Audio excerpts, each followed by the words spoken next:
Thank you for joining us for today's webinar, Right Now, Instructional Strategies for Teaching Writing in Face-to-Face, Blended, and Virtual Classes. This webinar is made possible through the support of the Florida Department of Education, Division of Career and Adult Education. So with that, I would like to introduce our presenter, Jamie Adelson Goldstein, who is an ESOL Professional Development Specialist and co-author of Oxford Picture Dictionary. Jamie? Thank you so much, Nicole. And as Nicole said, this is called Right Now, but it's right now, right away.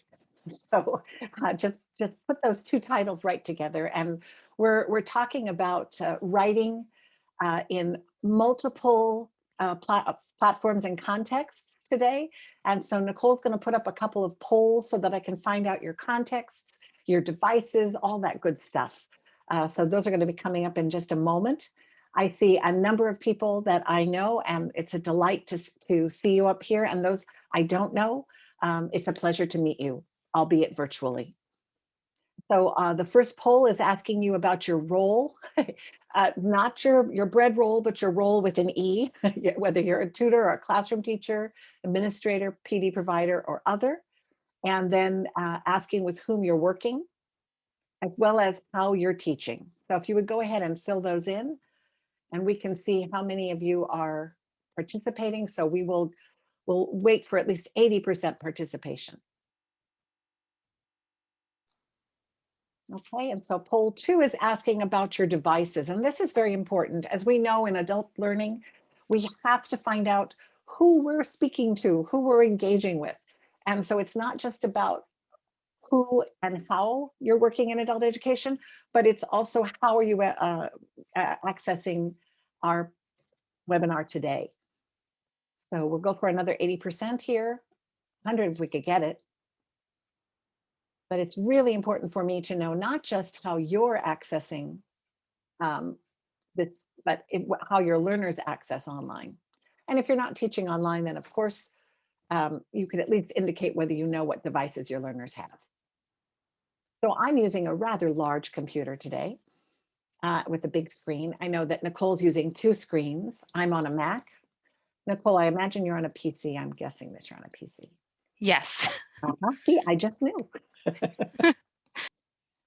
Okay, and remember, if you can't access the poll, go ahead and write your information in the chat. How are we doing in terms of, oh, terrific. Okay, so while I process that information, I have a writing task for you all. And this is a differentiated writing task. I'm going to have you choose one of these 3 prompts. You can write to writing online is, or you can write to, and I'll use my annotation tools now, which are just so fancy, but let me get them here. So, and let me make sure that it's in a color you'll see. So you can use that first prompt, writing online is ... or you can do the second prompt, teaching online is ... or you can do teaching writing strategies is important to me because, and you have a few different ways that you can do this writing. So the first way that you could do it is by writing on paper and pencil, what you see right up here at the top, kicking it old school. For many of our learners, writing with paper and pen or paper and pencil is the best way for them to be working in writing. They can take a picture with their phone and submit it to you that way. However, there's another option for you, which would be for you to go to this link, which I'm going to put in the chat. And this link is going to take you to some slides. And those slides give you the option to type, and anybody can type on them. It doesn't matter. You don't have to have a Google account, but this is what this looks like. There are 3 different slides and you can type in. You'll need to click on the text tool to write.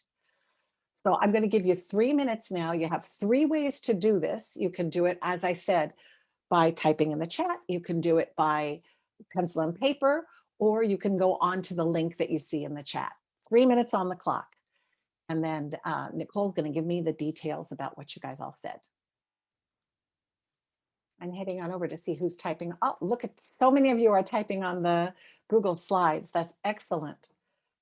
But don't feel bad if you're using paper and pencil. That's also fabulous. You're writing. That's what's key. You have another 2 minutes. So Nicole, you want to give me an idea? I think maybe there was a little too much data to collect. You want to give me an idea of the general percentages of the roles and who we're teaching? Sure, I'm working on getting that data to you right now. For the first question on what is your role, it looks like it's mostly classroom teacher at 41%, tutors at 24%, administrators at 10%, and other at 24%. Thank you. And I'll get the rest of the data to you right now. Sure, thank you.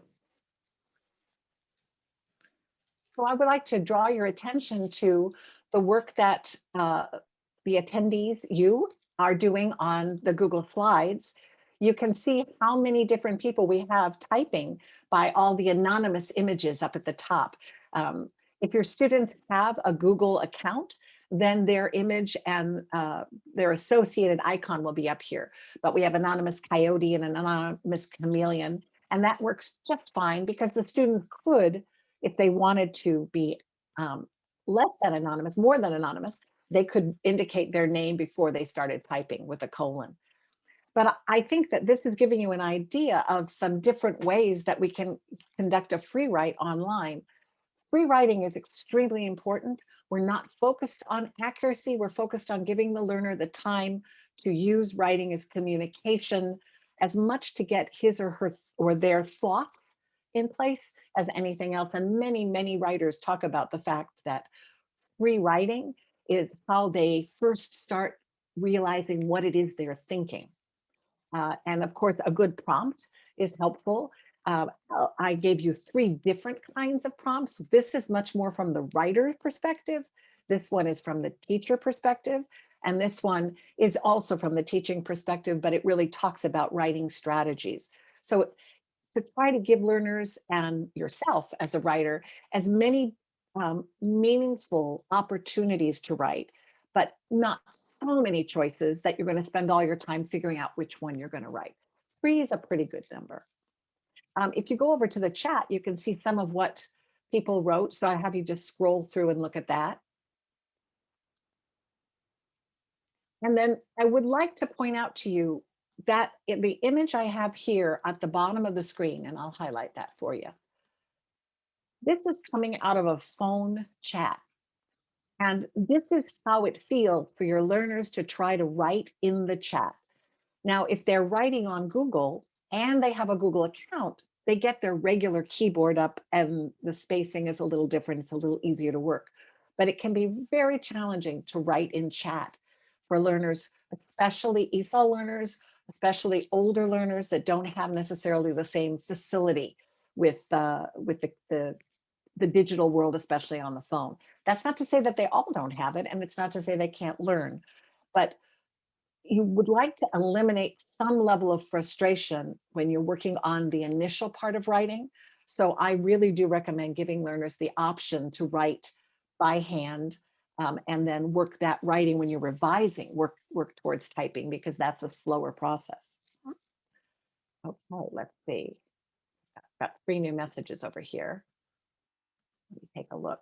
So the norms for our work today are going to revolve pretty much around this being a webinar. And because it's a webinar, we don't have the same level of interaction that we would have if I were seeing all your faces and we were talking and I was putting you in breakout rooms. And that is something we hope would be happening in your classes, in your virtual classes, or certainly in your face-to-face classes, that you would have learners working together. It looks to me like more than half of you are teaching completely online right now. And then if we add in the 31% that are teaching in blended, we've got close to 90% that are using the online platform for teaching. There are 10% of you that are teaching face-to-face. Please stay healthy and well.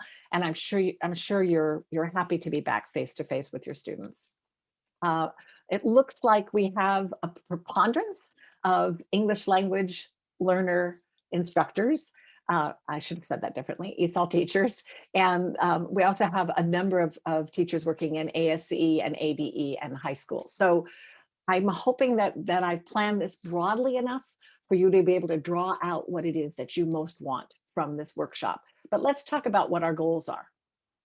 And let me make sure that I do away. It's very important with your annotation. You have to clear the annotation. Oh, I also forgot to tell you that one of our goals for today is to be able to respond to questions in a meaningful way.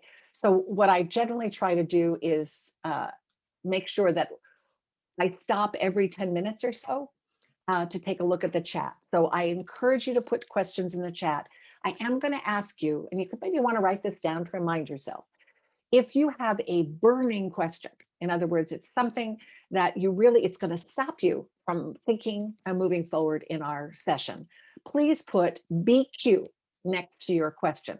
And that way that'll alert me or Nicole, and we'll make sure that we try to hit that sooner than later. So our goals for today are threefold. Uh, I think that given so many of us working in the virtual platform, we want to make sure that we are moving as much towards our 21st century established, effective, high leverage practices as possible. We have been in the Maslow pyramid at the bottom. We have been, let's get the student to class, let's have everybody feel secure, let's build community, let's try to work on skills, and then at the very tippy top, foster agency. We really want to pull that top square, that top triangle of fostering agency, want to pull that and make it a little broader now. We're getting, everyone's getting a little more sick of and comfortable with the online environment. So I'd like you to be able to employ one or more multi-level pre-writing tasks in whatever platform you're in.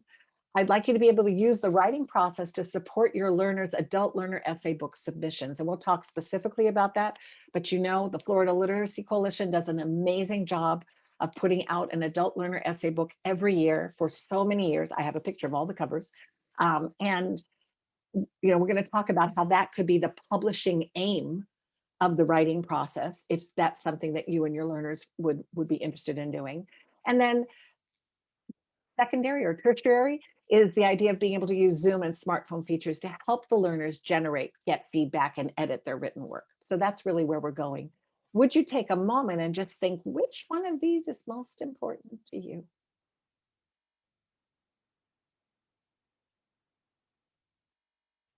And in terms of what your devices that you're on, it looks like you've got your learners are pretty split. In Los Angeles, where I'm from, most of the learners are on their phones. Adult learners are on their phones. So we're really focused on mobile learning because we know that's the primary access. But looks like a lot of you, face-to-face, Randy, that's what that means, face-to-face.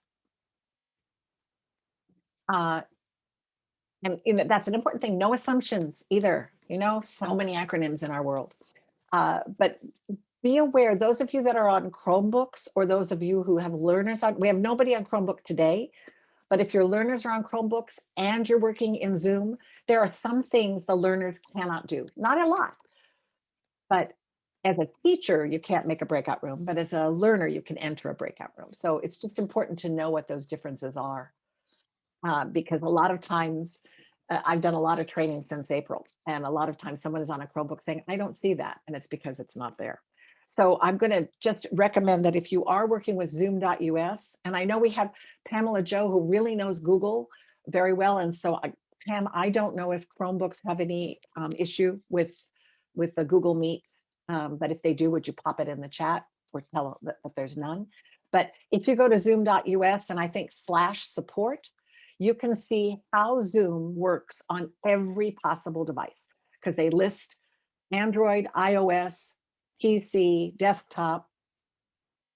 Okay, and then yeah, so Randy's using Microsoft Teams. So just to be aware that different devices have different interactions with different programs.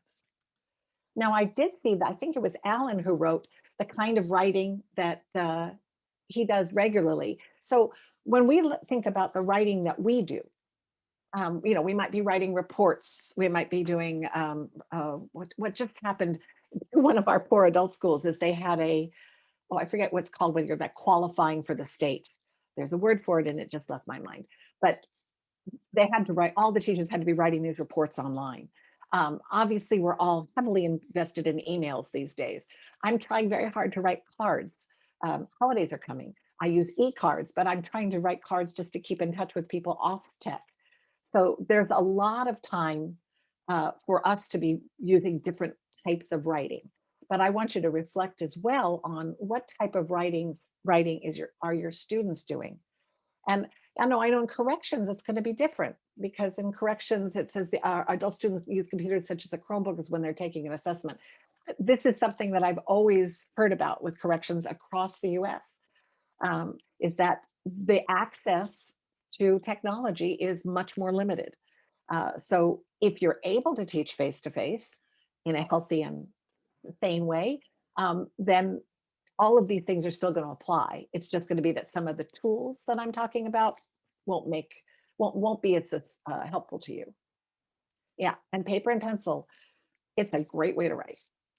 So when you're thinking about your writing lessons and your writing support, remember that for adult learners, relevance is key. So if you know that they'd be interested in writing holiday cards or they'd be interested in writing a holiday letter, that's something to work with. If you know that they're going to be applying for jobs online, I know the job market is what it is, but I have a tale to tell. My daughter actually got a job, moved in April to Los Angeles, got a job. And the reason she was told she got the job was because of the thank you note that she wrote in email, because that showed her communication skills. So there's all sorts of things like that to consider for our learners. It's not just an essay. So I'm going to ask you, oh, that's interesting. I don't even know why that got there. That's very strange. I'm going to ask you to think, what does a writer look like? And I think this is such an important question for our learners to think about. All these people on the right are wonderful writers. And do they match our learners' concept of what writers look like? And I would ask you to take a moment and brainstorm in the chat what images come to you when you think about a writer physically. What do you think a writer would look like? Okay, so diverse, terrific. So if I put up a whiteboard right now, I could share with the students, okay, so yes, you wrote a book for a living, know that writers have no specific look. Let's think about the physical elements that would make a writer good. For example, does a writer need to be observant? So maybe you would say a writer needs to have large eyes, or a writer needs to have, uh, senses. Depends on the topic of the book. Okay, but does it, Veronica? I mean, would a person need to have any particular skills to be a good writer? Okay, so maybe a typewriter or some kind of in front of them. This is my great version of a typewriter. Imagination. Okay, so now you're cooking with gas. Okay, word choices. So they would maybe have they'd have access to a thesaurus. This is a very poor version of a thesaurus. I'm abbreviating. Okay. So big ears. So a good listener. Organizational skills. So then I maybe would put a list of, I'm really not focusing on my drawing skills here, everybody, but I am showing you that you could do a language experience at lots of time. Okay, so maybe 2 clocks worth of time. Creativity. So how would you show creativity? What would you use? Life experience. Great.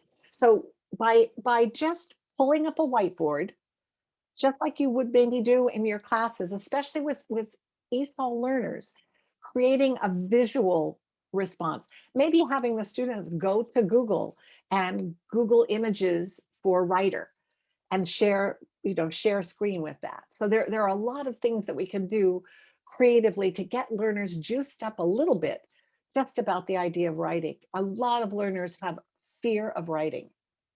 And so we want to make sure that that goes away with as much sense of community, that we're all authors. I have to tell you, I think it's one of the things that the essay book does phenomenally by making everyone an author. Well read, have lots of books terrific, Carlin. So you've given me some great ideas. Think about your learners and what they might say to you, and think about that for the possibility of doing something, a task in class. And Linda's point is very, very, it's not just for ESL learners, but it's so frustrating for the ESL learner who has what they want to say, but it's not translating to paper. And that's why we're going to work with pre-writing activities, because our focus is to embrace writing and writing instruction. That's really why we're here today. So in order to embrace writing instruction, it really helps if we have an understanding of the writing process. So again, I'm going to put something in the chat now that you don't have to go to this. This is just guessing, not guessing. It's a Google form that is asking with a drop-down menu for you to see if you know the sequence of the writing process. But for those of you that don't care to go to the form, and again, we're differentiating here, can anybody tell me, type in the chat, the first stage of the writing process? What would you think would be the first stage of the writing process? And the first one to type in will get applause from me. Planning, pre-writing. Okay, yes.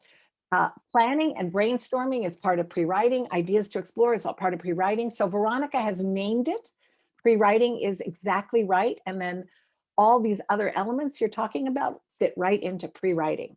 How about stage 2? What would stage 2 be of the writing process?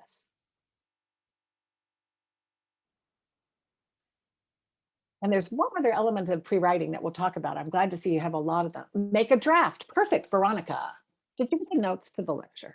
Okay, yes. So it's making a draft, writing down ideas. You might outline as part of pre-writing, Ellen, but the drafting is the second stage. So one of the things that we talk about with the stages is that pre-writing is much bigger than the other stages, although one stage goes back and forth quite a bit. So now after we have the draft, what's the next stage? And Veronica, let's see if somebody else can answer. I know you know the answer, and I'll call on you if nobody gets it. How's that? Don't feel like I'm editing. Interesting. Writing. Interesting. Keep smiling. Yes, exactly. Okay, Veronica, do you know what it is? Because we've gotten a lot of editing. That's it. Yeah. So it's interesting that you've gone to editing, but you know what? Editing happens after you've revised your first draft. So revision is the opportunity for the author to look at the work and see, is it communicating what I wanted it to say? Stephen King says in his book on writing, the first time I write for myself. The second time I write for an audience. So it's being aware, and then the third time is for the editor. but by writing what you need to write in the draft and then going back in and seeing how it would be revised. And very often in revision, there's the peer editing. So there's peer editing and revision, and they go back and forth. So you would do potentially some editing, but it would be more on the peer editing side of things. And then I'm just going to show you the rest. So, because I think from there we're good. The ones that I really wanted to focus on were that you would see pre-writing, and you see what a big chunk, big old purple chunk it is. And then you've got the drafting, and then you've got feedback and revision. And notice that those things keep going around in a cycle because you may not get to the editing stage. This is where you're going to get second drafts, third drafts. When you're working on a paragraph or a sentence, you're probably not going to go quite this involved. You may still publish the sentence. You may still publish, it could be a caption to an image, and you want to publish those. If students are blogging or vlogging, their script might get revised and edited just once.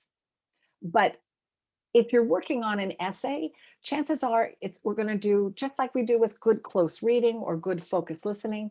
We're going to take multiple dives into that text, and that's very important for our learners. So I thought I would just share with you quickly a couple of the elements that we can use, and then I'll go into more detail. So just from the standpoint of online, when you're doing pre-writing, you can use screen sharing, because that's an opportunity for you with the whole class to share content that would work as a prompt, to share a whiteboard, which you could use for language experience approach or for brainstorming, or Google Doc or Google Slide, obviously. When you get to drafting, you can chat everybody a link to a Google Doc. Again, you can have them write on paper and take a photo and screen share the photo. Now, Alan, in corrections, you're probably just going to have them write on a piece of paper and turn that paper into you. So you don't, when we're face to face, we don't have to be as concerned with these. But if you're not in corrections, I think it's important to recognize that we're not going back. We're not going to suddenly say, okay, tech's off, we're not doing tech anymore. We know that digital skills, information literacy, this is essential to 21st century skill development and success, not just in the workplace, but in the community, in parenting, in being able to participate in any kind of classroom or academic training. So we need to remember that our learners are going to have to be able to type in. They're going to have to be able to use editing tools. They're going to need to know all of this. But again, if they don't have access to this, there are ways to work around.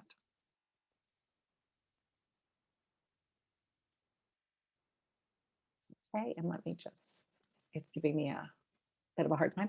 And then when we get to the revision and the feedback stage, we can put feedback questions in the chat for our learners, and then they can go into breakout rooms and use those questions and prompts as they read the text to each other. I see that Laura has them having the learners read aloud to themselves. Absolutely.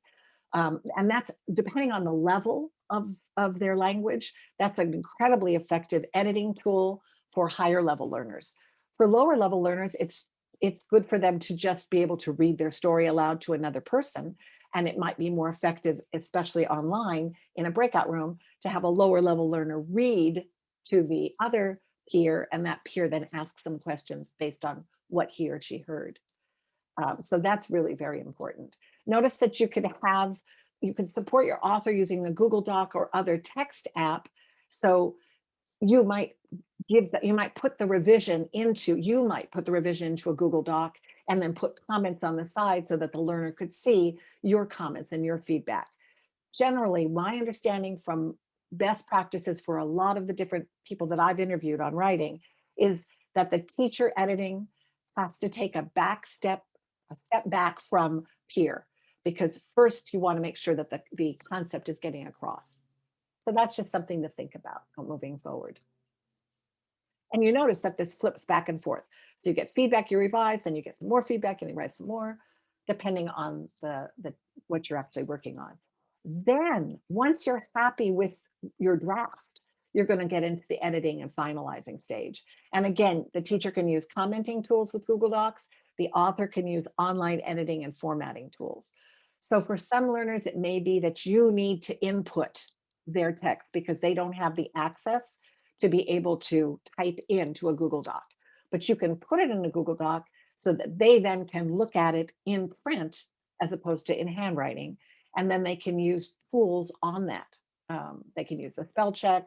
They can use different editing tools to help them be more accurate and effective in communicating. And then once you've finalized it, and remember, finalizing also goes with formatting. So we want, with college and career readiness, we want learners to be able to create written documents that incorporate media. So if they're going to put in a picture, they're going to do a slide, then you want to make sure that they have those skills to do that, to add a picture. Very simple in Google Slides. I see that Carlin is asking the question, for very low level English learners, do you recommend writing in their native language first or starting with English? I recommend that if the learner wants to brainstorm and do some work in writing, pre-writing, to get his or her ideas going in their first language. But I think the goal is for them to be able to express themselves in English. And again, I am not dismissing first language. There's a lot of work with first language. But what I'm saying here is that if you provide sentence stems and sentence frames, learners can do some writing in that way completely in English. But again, it's scaffolding, right? Because scaffolding is one of our high leverage practices. So if I wouldn't have a beginning, low, or literacy beginning level student write a paragraph in English, if they can write a paragraph in Spanish or in Chinese or in Arabic, and that's something that they want to do, but I'm not a good audience for it. So I don't have any way to, and I would have to make sure that that learner had an audience for his or her writing. So I hope that was helpful. And the last stage is publishing. And this is where I said to you, I've got at least, I've got a good collection here of all the different essay books that I took from the website. And this is what we're going for today, is to talk about how you would move your learners towards writing an essay for the adult education essay book, or adult learner essay book. I forgot exactly what the name is. I'm so sorry. So remember, we're teaching writing, we're teaching reading, we're teaching listening. It's intentional. So if we want a love of writing and we want to help our learners be able to write, thank you, adult learner essay book. If we want our learners to be able to enjoy writing, much in the same way that I want them to enjoy reading. Yes, read books in your first language. Yes, write in your first language. Please write. But in my classroom, when I'm wanting to teach writing, I'm going to be teaching in English because I want the learners to be able to, after I've done a lot of preliminary work, I want them to feel that they've expressed their ideas in English. And it's a good struggle, but it's a struggle. So let me take a quick look and see if we have any questions before we go into the heavy duty bit by bit piece of this.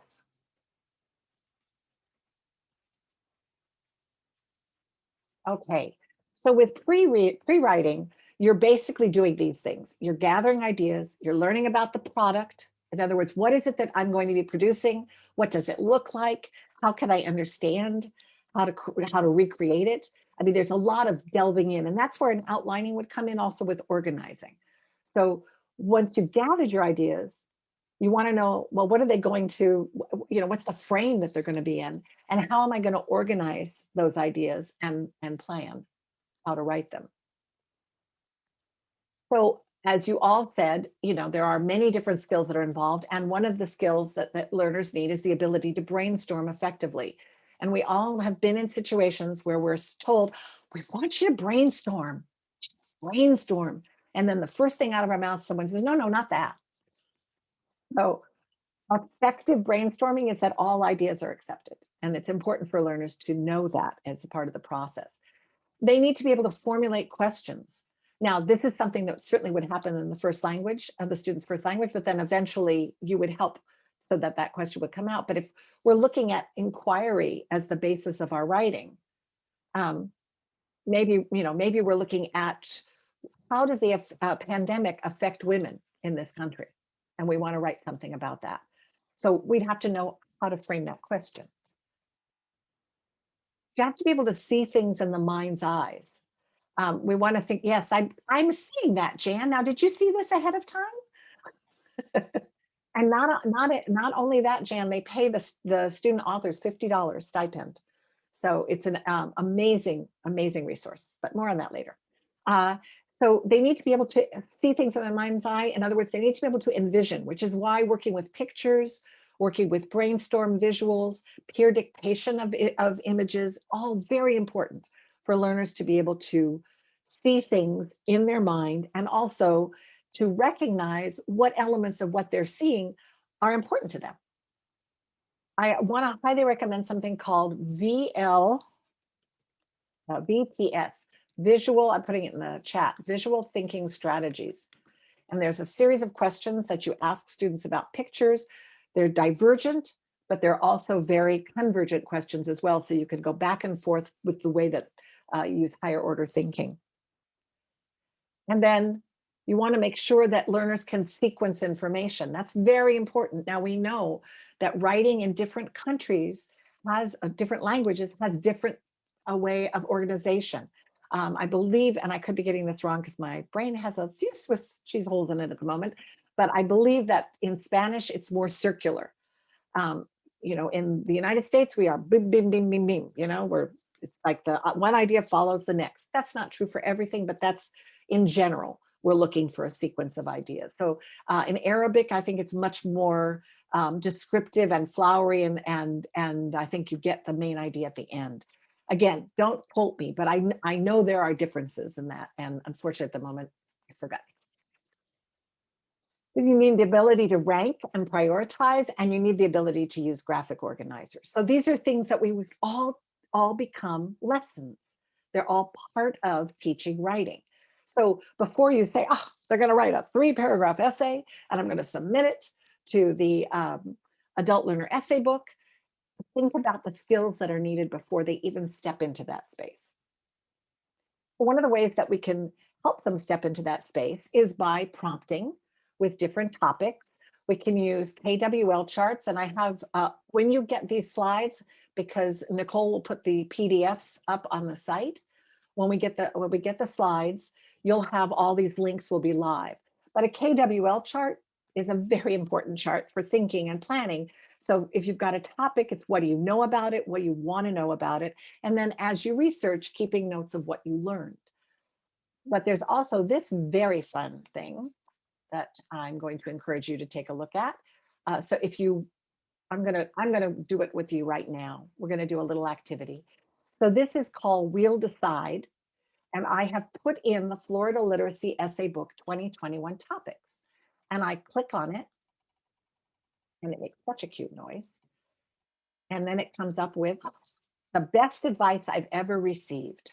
Okay, everybody in the chat, come up with a phrase or a sentence that summarizes great advice you've gotten in your life. I'm going to give you 60 seconds for that.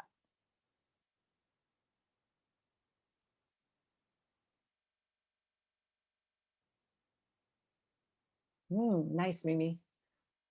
Nice, Laura. Rosalind, terrific. Ooh, Shelley liked that one a lot. The ads on this are a little annoying. Maria, so right.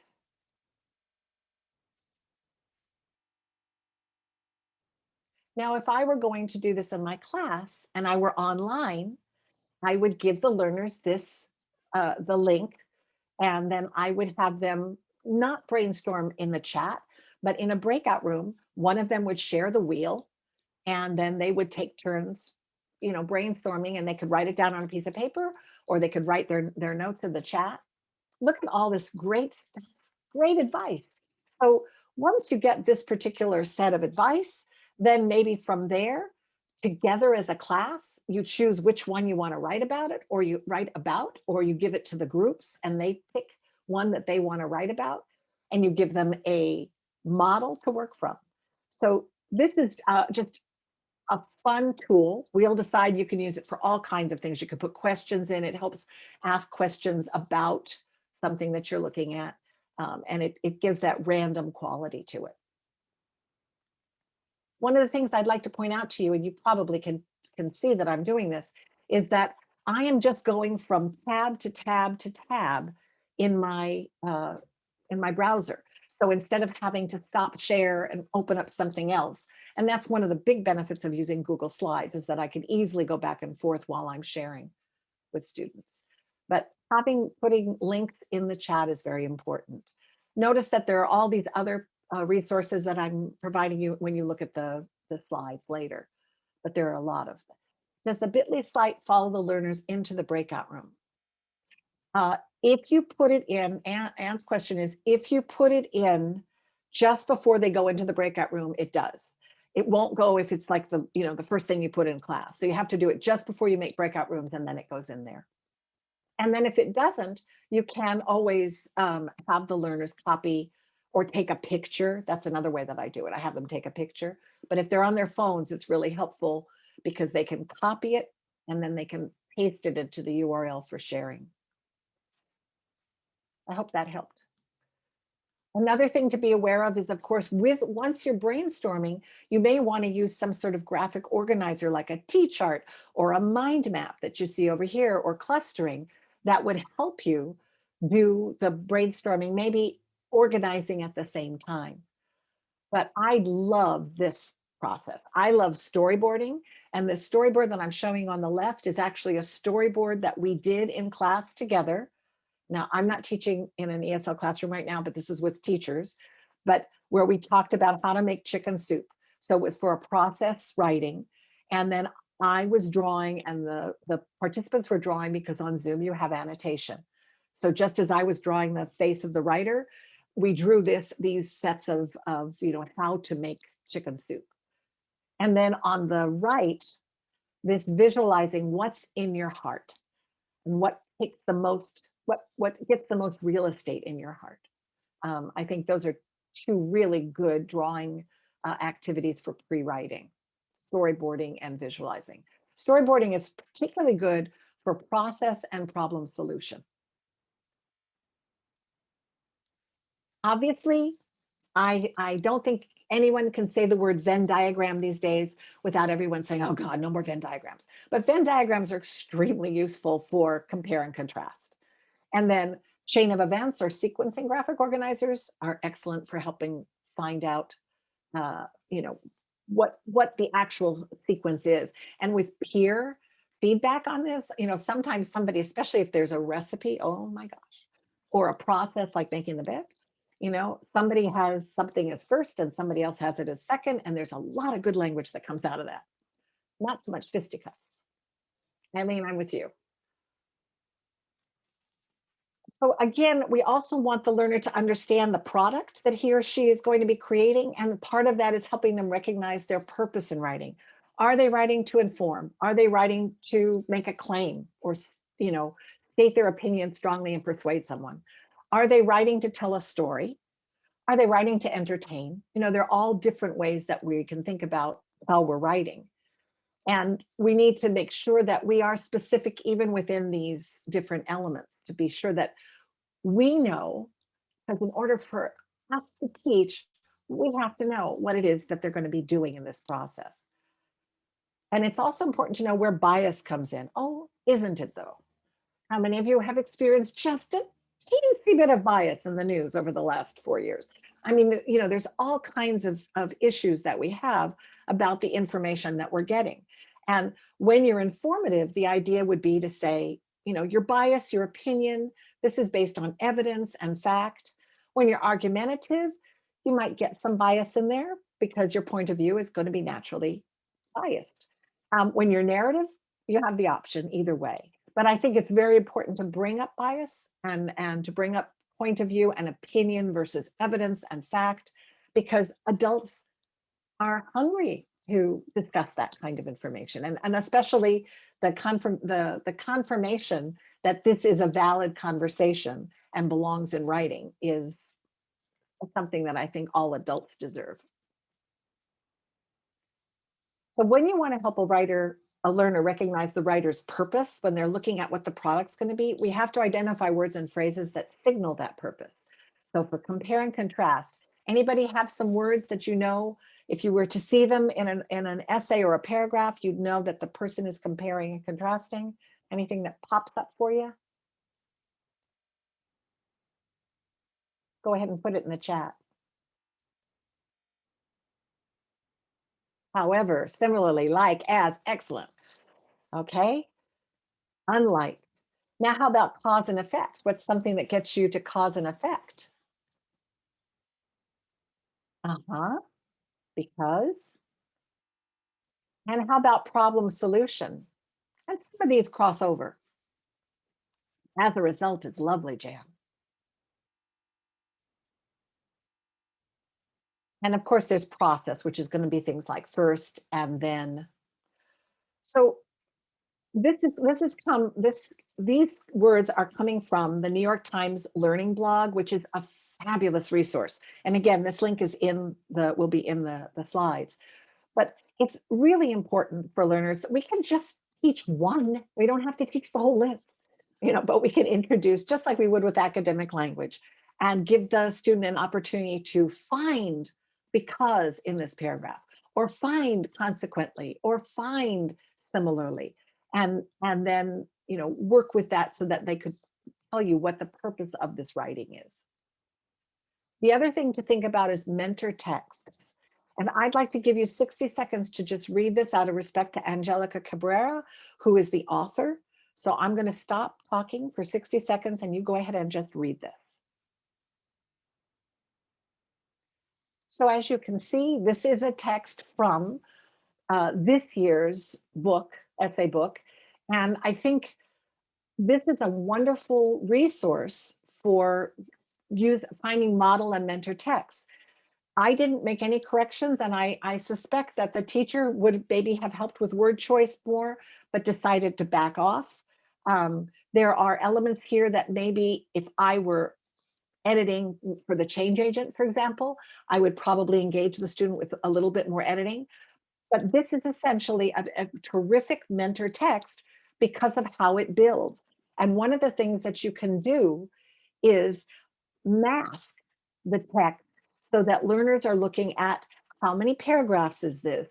And then this is the frame for each paragraph. The best advice I've ever received. Until today, it still rings in my ears is that learner's statement.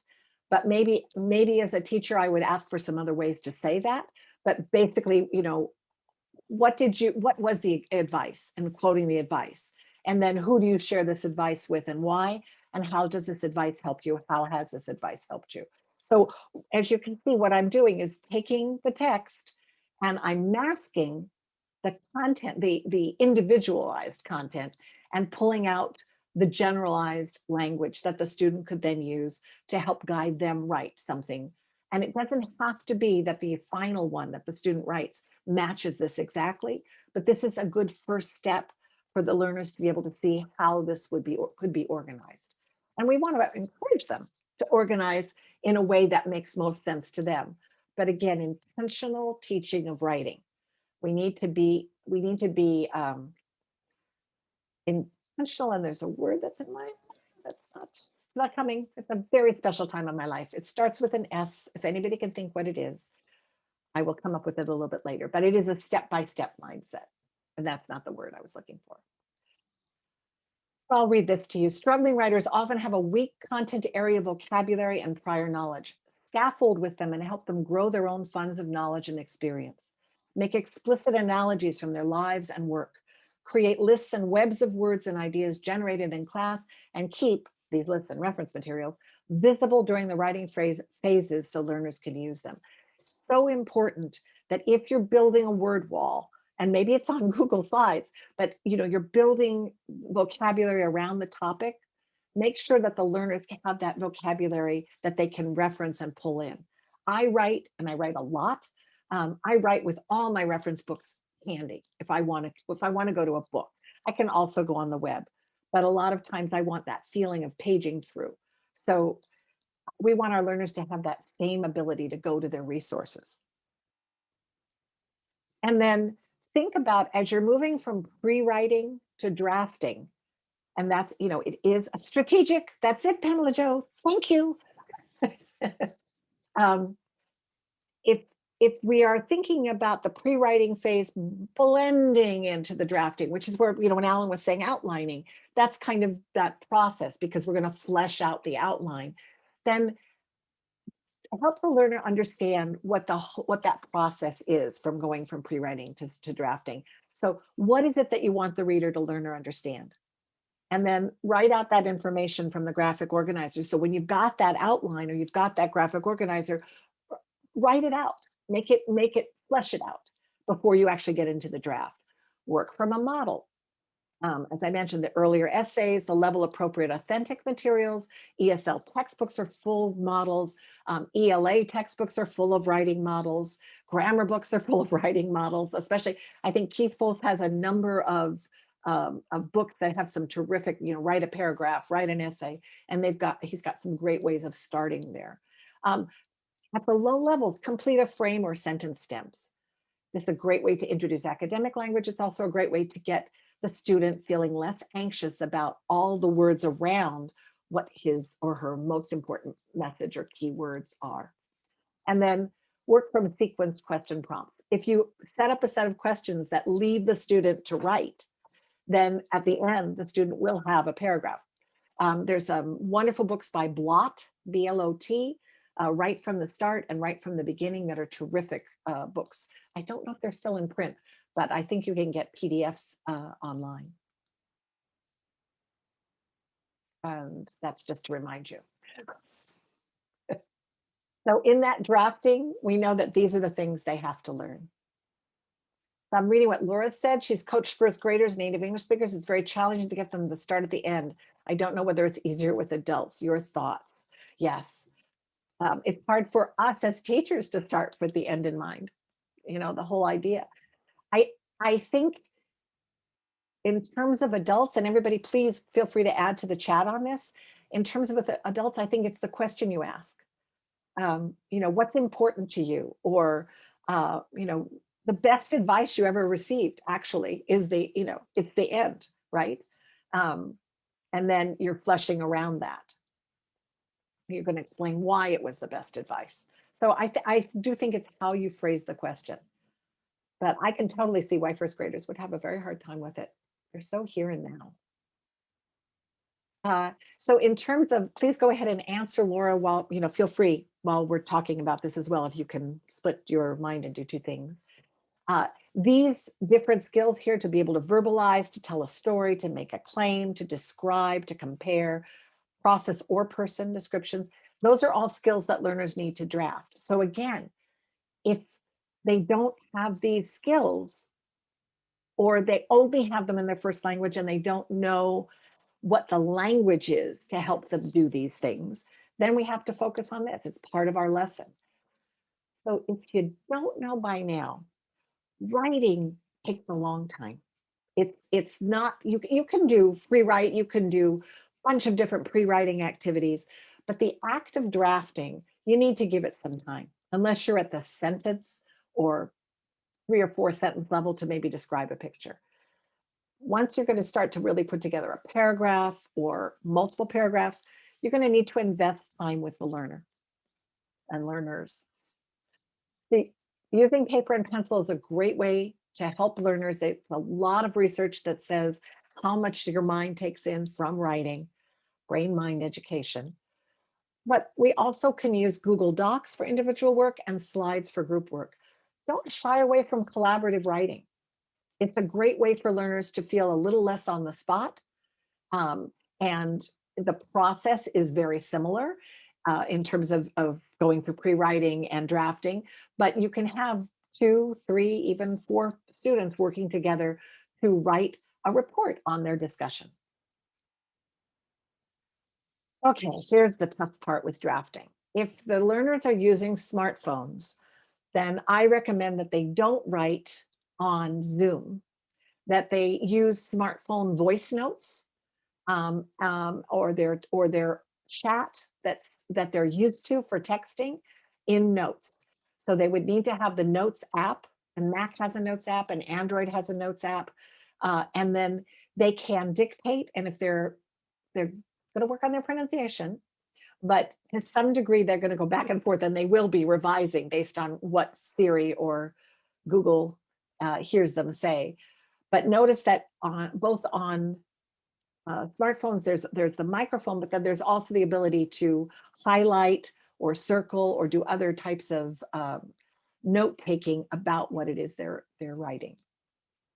And again, if the students are on phones and you really want them to go through drafting, I highly recommend paper and pencil, unless they have they're very nimble with typing, and some learners really are. Have them reference the model. So in the same way that we would have the words available for them, make sure that whatever they're using as their model is accessible to them. So having learners take a photo of whatever you've shown them on the screen, they then have that in their photo stream and they can look at it. You know, not everybody has an LMS. If you have an LMS, pop it in the LMS. And the LMS is Learning Management System. So Google Classroom, Schoology, Canvas, Blue, Apple, I think is Miami. And then use, you know, if they don't have if you don't want to give them the model so that they're, you know, they're focused on all the words, give them the frame. And then in Step Forward, as in many textbooks, there's a lesson, a writing lesson, and there's usually some information that the learners will learn about punctuation, mechanics, basically, of writing. Make sure that you have a set of questions for the learners if they're going to have to write something that's very sequential. So you can see these, or have them make sure that they have their graphic organizer. So they need their tools, basically. They need the words that they've brainstormed, they need the ideas that they've organized, they need the model, they need all of that to be able to really start drafting.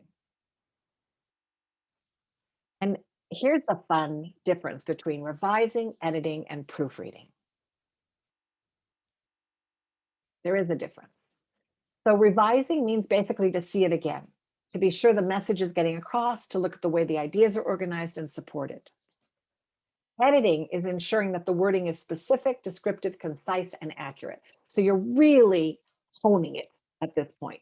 So you're looking at the grammar, you're looking at the word choice, you're looking at inaccurate expression, maybe a collocation that isn't something that we would ever say. So that's where you are at editing. You might do that with feedback and revising. A learner might pick up on that, but this is where you're really going to make sure that that's happening. And then proofreading is part of finalizing. So that's when you're going to be sure that everything is lined up right, the capitalization is right, the spelling is correct. You're drilling down at this point. So at this stage, learners need the ability to gather feedback, and they need the ability to know that the person giving them feedback is not attacking them. So be kind, be specific, be helpful. Those are 3 model words to use all the time with feedback for teachers and for learners alike. And I'm quoting the ISTE president on that. They learn to clarify. Okay, so you read me your sentence and I say, was that a question? Or did you go to the movies first? So in order to be able to give feedback or understand the feedback, I need to be able to clarify. I need to value it. I'm not going to value what somebody says to me if I don't think they have they don't know anything. And so if I haven't had students work together in pairs or groups before, writing feedback is not the first time to do it. You need to have that connection between your learners. And they have to understand that they're transitioning to writing for someone else. So, I understand. I mean, I'm sure those of you that have taught young writers know that, I write what I write and I understand what I'm writing, but now someone else needs to understand it. And I think this is the hardest. The concept of the sloppy copy and that the first time is not the end time. I can't tell you how many times my mother said, go back and write it again, and how much I resented it. But persistence and the growth mindset and the awareness that there's improvement is very important with writing instruction. So set up opportunities for peer editing, pair learners up. You can use WhatsApp if your learners have WhatsApp. Here's the be kind, be specific, be helpful. Provide checklists. Model it with your own writing. Write something and then show the learners how many times you're going to work with it, how many different things you're going to say. Have them give you feedback. I use images for lower level learners. So we start with, how did the piece make you feel? Which is a divergent question. Lots of different answers can be part of that. And I would start this not just with learner to learner writing, but any reading that they're doing, anybody that they're writing. And notice here, I think it was Laura who had asked, in this case, they're using their own language to express how they felt.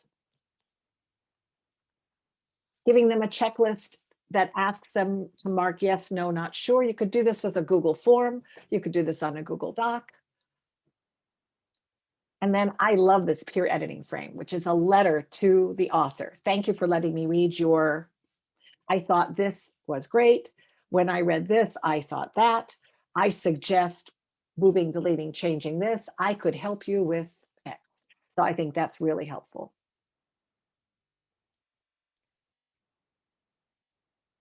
And then providing teacher feedback, the 1-point rubric. I cannot tell you how much I think the 1-point rubric is a godsend, because instead of giving students 5 different levels of criteria of 5 things on a scale, we're telling them, here's the criteria. This is what we want from you. This is what is expected in these areas. And here's what you did really well. Here's where I think you could use a little work. So it's giving, we're focused on one concept at a time, or in this case, 4, but very specific elements of those 4. And we're just about to wrap up with editing now. So we want them to notice the grammatical and mechanical errors. Noticing is key. If they can't see it, they can't correct it. Using feedback and grammar guides to correct errors, employing appropriate punctuation, using feedback, word lists, and or thesaurus to improve word choice. So those are the skills that they're needing. And we have a plethora of skills available to us online. And I have linked all of these, but this is also one way, if you did have learners who wanted to write first in their first language, Google Translate would allow them to translate, but there's a really good likelihood that it's not going to make as much sense. I use this all the time trying to go to Spanish, and inevitably I look at it and I go back and forth, and it's not communicated what I wanted it to communicate. It's really nice on specific words if I want to refine my word choice. And then for teachers, when you're editing, have the learners edit first. Have them look at their own work before you give feedback. And focus on one paragraph or one sentence, depending on the length of the writing, and then let them find the similar errors. It's not going to work if you correct everything. That process, they're not going to learn editing.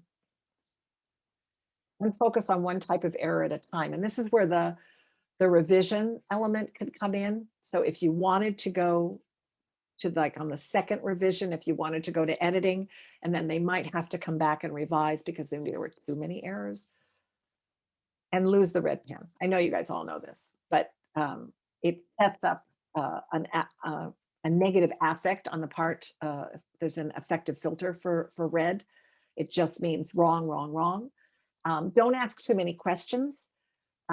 Student doesn't, how's the student going to answer the question? If you want to ask one question and you're going to do a writer's workshop with that student, have a breakout room with that student and ask and answer the question. Better to ask the questions in person than on the paper. But commenting on something that's really interesting, or I didn't know that, or making sure that students get it, the communication. And then finalizing, they need legible handwriting or printing. They need keyboarding skills. They need formatting skills. So let's talk about how we're going to format for the annual Florida Adult Learner Essay Book. The call for essays is out. That's right, Nicole, right? It's out. And these are the topics. Poetry goes higher up, but I thought I would just keep all the narrative but when you actually look at it, poetry is a little higher up in there. And if you're going to do poetry, there's some wonderful, wonderful books about teaching English learners poetry. If I can, I'll send the link to Nicole, but if you just Google it, it's Victoria Swindle, I think, is the woman who wrote the book. But they're terrific opportunities to do that. And then you can also have your learners do blogs, and there's a whole bunch of different blogs available for free. And now that we're online, it's terrific. Yes, Nicole's saying that the call is out. So you can do all of these different things for the student to allow them to have a wider audience. So the publishing here for the essay book is terrific because the learner is going to work with you and finalize and see his or her words in print. With blogging, you could actually also have learners work together to collaborate on a blog. And it could be, again, that they do something for the class weekly. So, one pair does week 1 and another next pair does week 2. But it doesn't have to be perfect writing. It's generally more conversational. And it empowers the student's voice. And that probably is one of the most important elements of writing, is that it's our student's voice made concrete, made long lasting. And our learners' voices deserve to be heard. So I hope that if you are thinking about helping your learners get published, and you have explored the learner essay book, and you've explored the idea of blogs, that you will turn to the change agent, as Jan mentioned earlier. Authors for the change agent receive professional editing. And we're just about to put up a podcast with Andy Nash, who used to be in charge of the change agent and stepped back. But she was saying that what they've heard from students, and I think this would be true for the essay book as well, is that it shifts learners' view of themselves. That they're, something they didn't think they could be or would be, they are. And so the change agent is a wonderful resource, not just for the learners to write for, but for them to read samples of writing. So we're at the last few minutes of our time together, and I'm going to show you a waterfall. I don't know if you've done this before, but it's really fun. Well, I think it's fun, which is I'd like you to listen for my questions, and then I want you to think of your answer, and don't type it. We're going to take 60 seconds to make sure everybody has a chance to write. And then when I say waterfall, yes, Jan, and in fact, where did I write that? Oh, I know, I just wrote that recently. They have a wonderful, all free on teaching race and talking about race. They're making everything free on that, on those materials without the $30. So you could try it out. So if you go to changeagent.org, I think, and no, changeagent.lrc, I think. NLRC, something like that. I think if you Google it, maybe Jan, if you know, you could pop in the link. I have it linked in the PDF of the slides. Okay, so back to this. I'm going to ask you a question. I'm going to ask you two questions. And I want you to think about the questions, write your answers, and then when I say waterfall, but not before, I want you to tap, return, enter, or send, whatever the way is to get your answers up into the chat. So the first question is, what are you taking away from our time together today? And the second question is, if you want to ask it, what questions do you still have about writing? So do not type. First question, what are you taking away? Second question is, what additional questions do you have? That's okay, Mimi. I was thinking you were saying thanks for the resources, so I didn't think you were doing it. Okay, so 60 seconds on the clock. You're thinking about what you're taking away, and you're thinking about any question that is really burning in your soul right now. Waterfall. Now you see the waterfall coming in the chat? That's what's so cool. It's not great for students who like to copy from other students. Okay, so I'm scrolling quickly to see if any questions. I don't see any question marks. See, that helps me. I'm using my prior knowledge of what questions are. Okay, well, it looks like you're coming away with lots of resources. And I tell you, from the standpoint of a show and tell webinar, I think that pretty much means we met our goals. But what I'd love is for you to be able to not just take the resources, but employ them. Your students will have a great time. Try that heart thing. Eileen liked it. Yeah, isn't the waterfall wonderful? I got that from Doug Fisher. If you have the time or inclination, the teaching channel has 3 webinars done by Doug Fisher, Nancy Frey, and Hattie, I think, John Hattie. And it's called the Distance Learning Playbook. Okay, how to teach learners to use all the online tools, especially when they, such a good question, Anne. So the first thing is teach the learner, not the tool. The second thing is find out which tool they have in common, because that's equity. So you don't want to be having learners, there might be different workarounds that you could do, but first start with a tool that everybody has. For example, the chat, and identify what it is that learners can do in the chat. I'm going to put a tool in here right now for you. That's it's a digital it's a chart that I've developed of tools and what it looks like on the phone. And I'm putting this link in the chat now. But you can go onto that and see how you do different types of activities that we do in the classroom, how you would do them on Zoom, and maybe that will help you The teaching channel, Veronica, it's the teaching channel, and it's, but what you'd look up is Distance Learning Playbook. And I believe they've recorded all the webinars. And they're really, really good. Now they're K-12, so you do get to see some images of tiny little children, which is quite amusing in its way, and makes me very, very happy that I don't teach tiny little children. But it's Doug Fisher. Okay, so I think we are at the end of our time together, but I can't thank you enough. I hope you got a junk drawer cleaned or some laundry folded, because I couldn't see you. But I hope you found that there are many reasons to write and even more reasons to teach it. Thank you so much. Thank you so much, Jamie. A few things before we end today. I will be sending the presentation out to all of you via email after the webinar. Also, when you leave today, a survey will pop up on your screen. And please ask that you take the time to do that. Your feedback is necessary for us in continuing to choose high quality webinars like Jamie's. Thank you so much, everyone, and have a wonderful holiday season. Oh, yes, I forgot. Happy holidays.